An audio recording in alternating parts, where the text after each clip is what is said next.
Le sushi était à l'origine un moyen de conservation du poisson. Au début, au Japon, le sushi ne ressemblait en rien à ce que nous connaissons aujourd'hui. C'était une méthode de conservation où le poisson était fermenté dans du riz.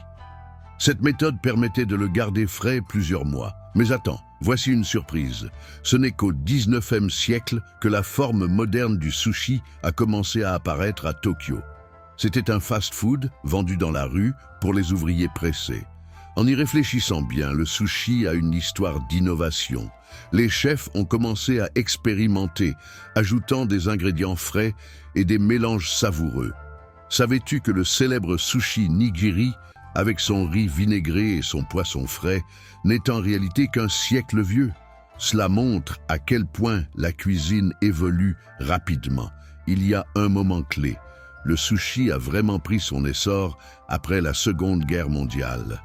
Avec l'ouverture du Japon au monde, il a gagné en popularité à l'étranger. Cette demande massive a transformé la culture culinaire, entraînant l'émergence de milliers de restaurants de sushi à travers le monde. Et voici un fait surprenant. Le mot sushi ne désigne même pas le poisson, mais le riz vinaigré.